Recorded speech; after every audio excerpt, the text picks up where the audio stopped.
Today, the sky is falling, but so are rents.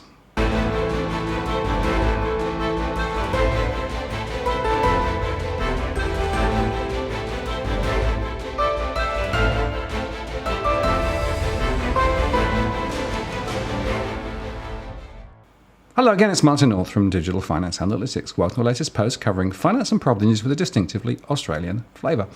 And today I'm joined again by property insider Edwin Almeida. Hello, Edwin. Hello, Martin. Sorry, I was a little bit late. Just had to sort out some issues with my portable ergonomic studio table, as you know. So, you're ironing board. No, it's not an ironing board. Okay.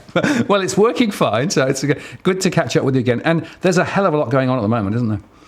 Look, there is. It's interesting that the banter or the rhetoric that's centered around property. I wish the political parties would concentrate on policy rather than just property. Well, it seems to me that whilst they are touching on property, they're not really going to the core issues, right? Which really is remarkable because there is still the myth of the fact that we haven't got enough property, when in fact we've probably got too much property than we need. As you and I have been talking about it for, close to 6 months now, the oversupply. As I've been sharing about the oversupply for the last 4 years, with what I saw going in, particularly around Sydney, what I saw going into councils, DAs that were lodged into councils, where you got in parts of Schofield, there are about another 13,000 apartments yet to be built. In all the medium density greenfield and high density, there is a lot there. Now, I would estimate that based on your figures and my figures, Martin, we're close on to about 1.5 million properties that are really available. When you take also into account what the overseas investors own, we could even be tipping the 1.5. So and now we've got all this oversupply, but nobody's really talking about the real issue of oversupply. Everybody's talking about the negative gearing aspect, the Labor's policy on negative gearing, the Liberals' policy on gifting on average $75,000 for a $500,000 loan. I mean the president of the Property Council of Australia, Stephen Conry, and also the president of the Real Estate Institute of Australia, Adrian Kelly, have come out saying today that the Labor's policy on negative gearing is going to have a dramatic effect on the property landscape and the economic landscape of this nation. But yet, in both their statements, they both mentioned that it's Labor's policy on negative gearing on established property. So most people, Martin, buy a property to negative gear. They buy new property because it's in the first 4 to 7 years that you maximise your negative gearing aspect. The rest of the property is geared over 40 years, which is the construction, which is incidental when you really think about it. So they come up with the reality. First and foremost, with regard to the Property Council, I'd like to say we've got huge oversupply.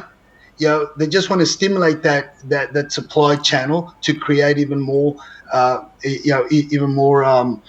an oversupply. And with the Real Estate Institute of Australia, Martin, I wish they would get off their rhetoric and their banter and becoming so political and start looking after their members to stop diddling and fiddling with trust account fraud. So, that's what I'd like to say to those two. And Edwin, just on that, there was an interesting article yesterday which Grattan Institute published, right? And they actually went through the Labor and the coalition policies around housing. But they ended up, right at the end of that article, saying, but the real issue is not enough supply. In other words, supply is a problem, right? And I did a response yesterday on the DFA blog, which said, no, you're missing the point. There's more than 1 million properties vacant, according to the ABS survey. We've got another 200,000 already in the construction cycle now. We've got planning approvals for another couple of 100,000 at least. So you're up to close to 1.4 to 1.5. And of course, a lot of the property that's been sold, particularly in some of these high-rise areas, is just sitting there vacant, You walk around Docklands or other areas around Sydney of an evening, and there are so many properties with no lights on, which is an indication that people bought them and are sitting on these properties in pristine condition, hoping that the values will rise. So actually, we don't have a supply problem at all. What we do have a problem, of course, is with affordable property. But affordability is not just a function of the numbers of properties. It's a function of the price of those properties. And of course, the thing that's driven property prices so high is the availability of credit. So, we're trying to solve the wrong issue by saying, let's just build more property. And of course, the people who are advocating building more property are the developers, the construction industry, the real estate industry, all the normal, people who actually are advocating for yet more construction. It's missing the point completely. Exactly. They've missed it all. They've missed it all together. There's look, for our followers, if they get on Twitter, follow Catherine Cashmore and what she's doing and what she's been exposing for almost 6 years now, and that is all the vacant properties that are particularly around Melbourne. Now she's involved with an organisation that's looking at national vacancies or properties that are being left vacant predominantly by overseas investors. As I said before, in some of our discussions, Martin, more than 50% of the overseas investors that bought into our market, they didn't really want to settle. They were just going to flip them to the local market because they just wanted to double their money in relation to the deposit. We won't go too much into detail into that. And obviously, the rest of them just wanted to park their money and for various fraudulent or other reasons. Otherwise, that we could also say state governments and federal government were complicit in their actions, and so were the banks. I mean, that's another video for another day as well. So oversupply, Martin. Oversupply is the underlying and critical factor that no political party is really discussing. None of these mainstream analysts, whether it be Square Meter Research, Louis Christopher, the Cook, and everybody else that thinks that they've got a finger on the pulse when they don't get out of their eastern suburb studios to really see what's on the ground. They don't have a handle on it, but yet one party is relying on one's data. I don't know where they get the data from, for starters. They just wake up in the morning and look at domain and real estate and go see what's happening in the suburb, I'd imagine. They're not relying on real data. So oversupply is critical. And then you've got point number 2, Martin, and that is if rents were going to increase by 20 to 25%, as some of these delusional economists and analysts have been saying. If they're going to increase by 20 to 25%, I'll tell you what's going to happen. What will happen is that there will be that we'll go more into shared accommodation. We'll go more into families or young couples sharing 2-bedroom, 3-bedroom apartments, townhouses, homes, whatever. We're going to go into a shared accommodation system. Why? Because you're going to have losses of jobs, income reductions, and so forth. So that's going to be another factor that's going to play out. So we're going to go more into a share accommodation, and if anything, we're going to end up with a lot more granny flats as well that are not counted in the figures in relation to availability of property, which is rather interesting. But yet, for the last 6-7 years, we've been building something like 4,000 to 5,000 granny flats in Sydney alone, which don't get counted in the property figures. So that's number 2. And number 3, let's look at this, from a broader perspective. If property values go down, well, guess what, Martin? Renters become buyers. So you're gonna go from a rental scenario to a property purchase. So you're more or less swapping titles, in the sense I'm no longer a renter, I'm now a buyer, but it's one for one. So, but again, the underpinning thing to this is that because it's one for one, you're not going to reduce the stock level on one side. You're actually creating more stock levels on this side. So the only natural thing is going to be is that rents are going to continue to go down. So because you're just swapping titles, or you're swapping positions. Why?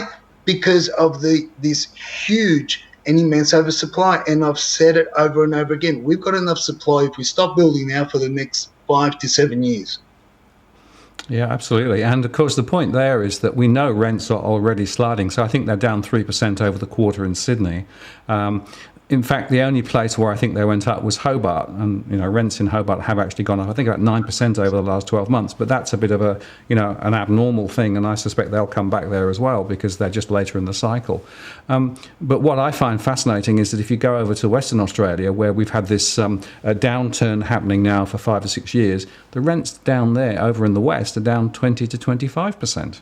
Right, that's so right. It shows you how this works out, and what, as you say, it's quite interesting that some of those people now are saying, well, actually, property prices are down, so maybe I should consider, transacting and becoming an owner. Although, of course, over in the West, even over there, property prices are still going down, despite, of course, that the real estate guys over there have been saying every 6 months, it's the bottom, it's going up, it's going up. If you look at the data, it actually is not going up. So it is a really interesting dynamic. But the fundamental myth of there is not enough property, right, is just so far from the truth as to be laughable if you actually stopped and thought about it. And of course, you can drive around all of these large estates on the outskirts of Sydney or Melbourne or elsewhere, and we've featured a few of those videos. And some people said to us, "Why are you showing us videos of partly constructed properties?" And we're saying, well, the reason we're showing it is because it's street after street, area after area, thousands and thousands and thousands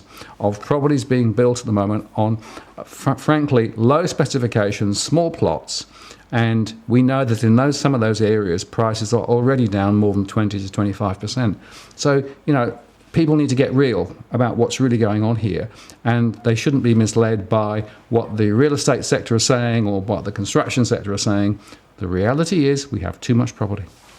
Definitely, and it's interesting. How some of these mainstream delusional analysts and the so-called property experts have come up with their figures and they publish it, and they get a lot of oxygen on some of the main forms of media.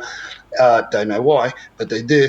And then you've got the Real Estate Institute of New South Wales debunking their theories. One says, the vacancy rate's gone down, and then a few days later, the Real Estate Institute of New South Wales comes up with figures we've actually gone up from 3.2 to 3.4%, and so forth.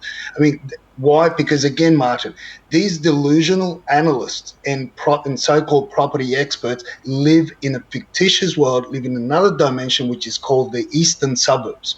And that's all where they get the data from and scrape data from everywhere else. They don't know where the real data is. The institutes and the other organisation that I belong to, we get our data from hundreds, if not thousands, of offices across New South Wales. And that's how we can compile and come up with real data, live data. And the simple fact of the matter is there is a great, oversupply. And for our followers and your followers, Martin, just again, my advice is just sit back, keep on making that popcorn, and just keep on watching this play out, because it's still control alt delete. And when the governments get a hold of this your economic what would you call it, theory of control alt delete. I mean, the sooner they get a hold of that, Martin, the better we're going to be. The better off we're going to be. Yeah, well, just for the people who haven't been following the narrative, I said some time ago that, we are in a alt-controlled delete scenario. In other words, there's going to have to be a reset one way or the other.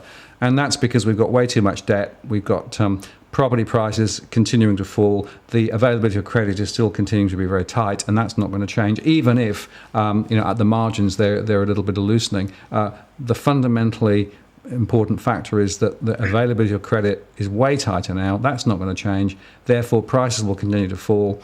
And in a falling market with oversupply, that's why we're going to end up with very significantly lower house prices. And, actually, once we're through the bump and the bubble, and once we get back to more normal reality, guess what? Housing affordability suddenly gets solved.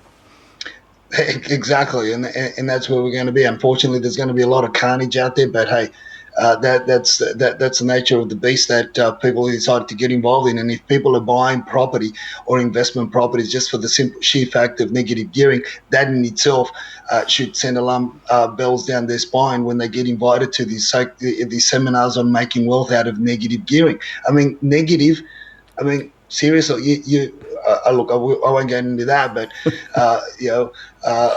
it's look, I just sort of closed my mouth on that one. But I was going to say, Martin, there's one of the most quoted, and perhaps our Prime Minister quoted Square Meter Research, Louis Christopher's analysis on this so-called what's going to happen with rents. That rents were going to increase by 20 to 25% in 2020, and still comes up with these theories of that we're going to have a rental increase in 2020 to 2022. The rents are just going to go through the roof. Martin, if that happens, I will eat my shorts, and I will do it live. I look forward to that. I don't think you'll need to. And let me make the point that the thing that people have not fully understood is rents are linked to income, not to house prices. Right, it's people's ability to pay is linked to income. Income is hardly growing at all. The last data set showed that the income is just over 2% growth. There is no evidence at all from any sources of true rentals going to go up 25%. That is just completely fictitious thinking. And it's also very unfortunate thinking, because there are still people out there who tend to believe the upside news. My surveys show there are still a lot of people who believe that property prices will be higher in 2 or 3 years' time than they are today, and that rents will be higher than they are today. I would say simply get real. That's not the way it's going to be. I'm afraid that we're going to have a very different scenario to that. Again, it's all because we can see, and we've tried to bring to our audience and our followers across all our platforms, and we've tried to give them live data, real data, and that's just where it should be. And that is, you and I have said over and over again, it is critical that that people receive this. But it's really alarming how a number of these data houses, such as say Domain, Real Estate, CoreLogic, and a lot of other data houses out there, how they restrict or how delayed their data is. And yet governments are creating policy, are being influenced, political parties are being influenced by data that's 3 to 6 months old. That is incredible. That is really, it's about time, as one of our friends on Twitter, ITC, there should be changes, national changes to how this data, how real estate agencies and anybody in the property sector collects this and is shared, live and in real time, not with these 3 or 6 month delays. Yeah, I agree, Edwin. And I did a post the other week just illustrating that by going through the various sites and showing what data they showed and from when it was. And my theory is that until we get some transparency around that and we get disclosure on the date point that actually information is disclosed, we're still going to get all of this overhyping of what's going on. Remember that the settlement processes are 3 to 4 months from when the deal was done. If you're lucky, sometimes there are delayed settlements. A lot of the data is very old and delayed, and that means that the information that people are taking as gospel are in fact last year's news. Yeah, and we saw it, and then you've got these daily changes even in the CoreLogic figures, that, and everybody was saying, it's slowing down, great, there's a rebound, go out and buy, and now we're halfway through the month, and we're already, I believe, at 0.662 or 0.64. I mean, our mate Cookie Boy puts up his daily CoreLogic post and keeps sharing that data. But yet, as I keep on saying, we're only getting the tranche of what's settlements that happened 3, 4, 5 months ago. Even the government departments, even the Valuer General's office are delayed in passing on the data. So it all adds on, and it's unfortunate, and that's why it's important to understand that your data, Martin, my data, the data that from my sources and your sources, create a clearer picture and a more transparent picture of what's really happening. And I don't know, but you could tell me otherwise. I don't think we've been wrong so far. No, I fear that we have been rather too accurate, Edwin. In fact, if anything, things are happening slightly faster than I originally modelled.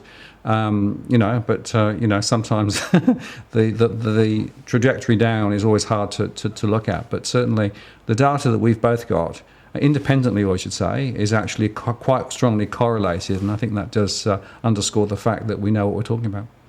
Yeah, which is also interesting in that aspect as well. It's not like you and I conspire, meet up at down at the Gong and with our torches and sit there by the beach and saying, okay, what should you say? What should I say? Let's do this. Let's do that. No, not at all. I know from time to time when I have gone down to the Gong, I see that Upper Cat Adams bloke, that other guy down there that reckons Armageddon's on his way. I've gone down there to challenge him, but he still reckons he's got 6 months to go. But we'll meet up soon. Edwin, I appreciate your time today. It's always such a pleasure to chat with you, even if the subject sometimes is a little bit gloomy. Thank you very much for your time. Anytime, Martin. Talk soon. Cheers. Bye. Cheers. So there you are. I think Edwin's made some really important points there. And just ahead of the election, remember that some of the data that's being spruiked is just not accurate. I'm Martin North from Digital Finance Analytics. And thanks for watching. We'll see you again next time.